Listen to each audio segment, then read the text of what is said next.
for his ban. So let's see what he ends up banning in this matchup. He opts to strike FD. Okay. Meanwhile, Mista T has his own choice, goes for Battlefield. And I wonder what his other pick is going to be, because it looks like... I'm going to call Lilat. Yeah, Senpai, I think, wants to have access to platforms. Yep, and it looks like Mr. T wants to force as flat of a stage as possible. And I think part of the reason that Senpai wants those platforms is I think the capacity for Pin to really poke through them from below, and that gives him the ability to play with them. Because, like, Marth, he's going to have fun with the platforms, but it's going to be only in a juggling capacity from below them, right? But you have Corrin, who's able to juggle from below and then also able to pin from above. And that gives you that extra dimension to play around with. And I think that Mista T wants nothing to do with it, and they're going to end up going to Town and City. No, I mean, definitely going to go ahead and work out for your point. Now, the fact, as we noted earlier, with the Little Max, Town and City half the time is an FD stage, so those platforms are eliminated, so might be able to go ahead and work in Mista T's favor. But here we go, game one, Town and City already just kind of feeling each other out, back and forth, kind of spacing out, and that is going to be the key thing in this matchup. Who is going to space the best? Who is going to find the openings, really, in each of their really retreating aerials? Yeah, and one thing that's interesting to point out is while these are both tipper characters, the tipper range that Corrin has on most of her moves is a longer range than Marth has, right? Her Dragon Lunge and her forward smash reach a little bit further, so I think she might have an easier time with the neutral if she stays spaced. Plus, I mean, her back air being hugely disjointed and a way to disengage from the opponent's zone. No, hey, nonetheless, no matter what tipper you get, they are both devastating, so you got to be careful to go ahead and not get caught.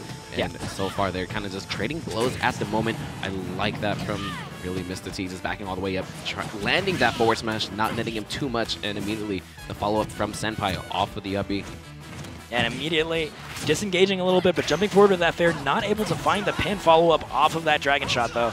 Ooh, the falling upper leading into yet another upper. Ooh, catching an air dodge, landing, but Mista T just normal landing, immediately rolling. Right now, the percent's absolutely dead even as well.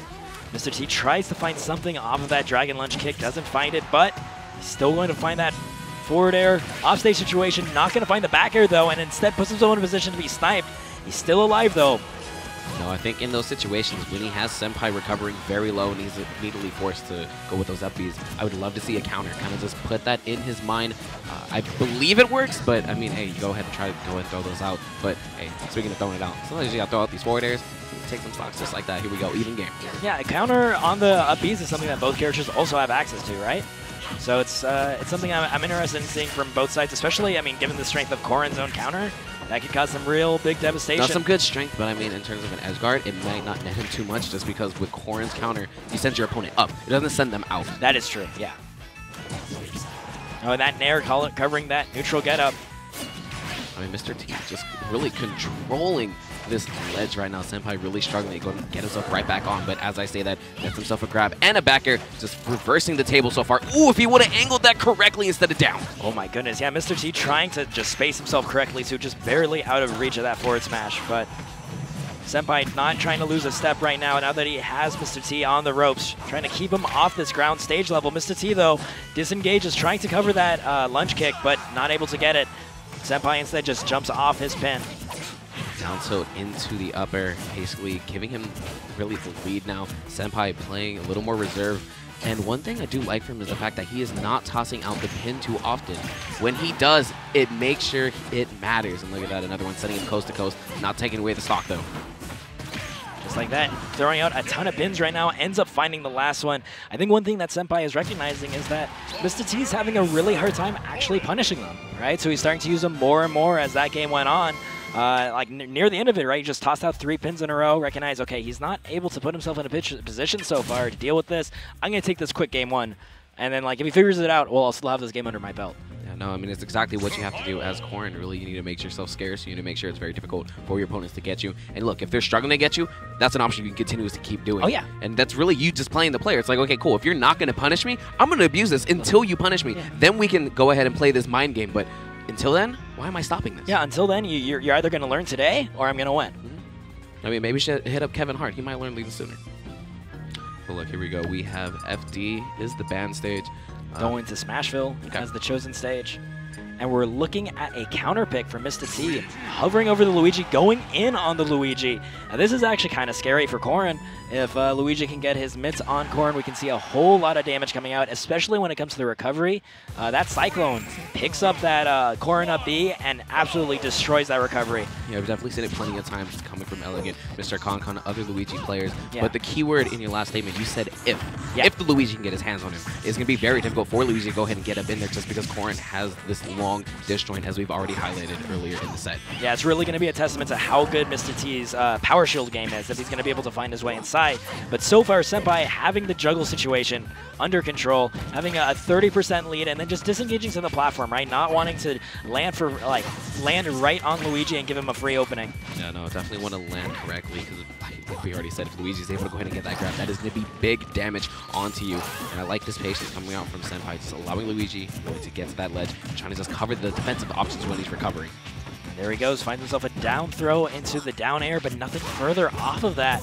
Unfortunately, those are the really critical openings for Luigi. That's where he makes up the difference from withering in neutral to be able to get all that damage in one burst instead. Now that was good from Senpai, the immediate Dragon Lunge, getting him with that pin. Not going to take the stock, but again, still just 80% is good percent at this moment. He's going to right now try to cover that ledge get up, but unfortunately his jump there not going to cover high enough. Senpai once again retreating to that Smashville platform. Oh, but here he does, finds the grab.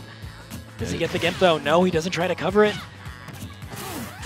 Okay, no challenger there coming up, and Senpai has him at that ledge. Ooh, missed space back air. That actually could have netted him the stock just because we were at the ledge. Yeah. And there's so much rage on this Luigi right now. Forward smash going to get stuffed by that fireball. And the immediate grab right there on the wind back.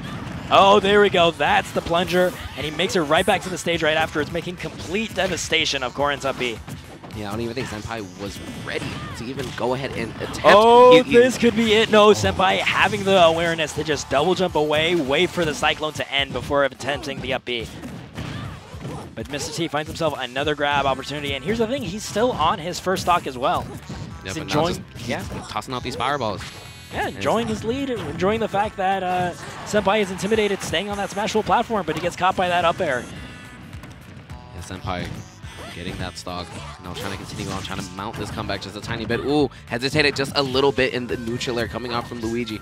Really, when you put Luigi's in that 50-50 state, you know 97% of the time they're going to toss out that nair, so you got to be careful. Yeah, it does 12%. It lasts quite a bit. It's a wonderful, wonderful move. Oh, they're actually trading with that up air. And, you know, Mista T actually quite reserved, not immediately trying to go out with the Cyclone attempts. Yeah, I think he's... Oh, okay, so what he's doing is he's waiting for the double jump, right? He's waiting to make sure that the only way up on the stage is with it, because what he's afraid of is if he runs off to try to get that Cyclone, and instead Senpai does a high recovery, now he's the one off stage in a terrible situation against Corrin. The back throw coming out on to Senpai, still not going to lose that stock. Double jump. No, and I like that delay, the stall with really that neutral B. Ooh, going off stage for that ambitious pin, but it does not connect, and Mista T recognizes it immediately and finds that back air. But yeah, there we go, right? Recognizing the moment that Senpai had to commit to a low recovery, and then that was the time that he chose to go out for that Cyclone. Yeah, beautiful stuff. And here we go into a decisive Game 3. The winner of this is going to be making it out of pools on the loser side, as we said. And Lilat is going to be the pick, which I'm actually okay with, especially the fact that, Luigi doesn't have a sword. He can't take advantage of the platform like Senpai can. Yes, and I think Senpai's going to, if he keeps to his juggle game, focuses on the on-stage situation, because what ended up costing him, especially at the end there, was that overextension on that edge guard. But when you have Luigi in the air, and especially when you have a disjoint, he has such bad airspeed and such slow fall speed that you can just take advantage of the fact that you outrange him, wait for him to press a button, hit him back. Exactly. Here we go. Early goings. Mista T is actually just going in right now, 84 to 10%, and is just kind of playing around the shield of Senpai. But no, Senpai going back on the offensive with that double up air. Trying to get this juggle going, actually doing a pretty good job so far. Mista T forced to the side of the stage, manages to force his way back in though. Finding the up air. I like that use of pin on that Lilat platform, putting himself in an awkward situation, an awkward spacing for Luigi to try to cover. But there we go, the Cyclone once again taking out Senpai's first stock. Yeah, but what an answer, really letting Senpai know, like, yo, you gotta mix this up, my guy. Like, I'm basically getting a lot of these things. You are not punishing me, or like these options that I am choosing. And he might be taken for a ride. No, fortunate for Senpai, he's able to get away. But the down smash, a great equalizer. Yeah, that down smash actually getting the tipper hit there and still covering that roll get up at the same time. All right, another grab coming out, but not really able to get anything outside of it. The fireball finding the mark, and now Mista T trying to follow up right after it too. Back air right off the mark, but again, I love these falling up airs from Senpai though. Yeah. They're netting him so much. One is an option really to cover his head when really Mista T's trying to run around him, and two, it just kind of puts him on notice like, yo, if you're not careful, I'm gonna go ahead and catch you. That was a short. I'm surprised he didn't hit up B. Yeah, no, that was actually really surprising because before that, I believe that was a grab attempt, but unfortunately a dash attack came out instead, and that put him in both in a spaghetti situation. And here we go, though, Mista T finding his opening, catching that air dodge with the Cyclone. Not going to quite kill, though. No, ends up dash attacking. Gets stuck right there on the platform. The up smash gonna catch Senpai, and Mista T moving on. Yeah, Mr. T with that call out of the pivot up smash, charging it, and they're just checking to make sure it is best of 3. And it is indeed best of 3, so Mista T moves on. Senpai going to stop his run just one shy of breaking on to Saturday.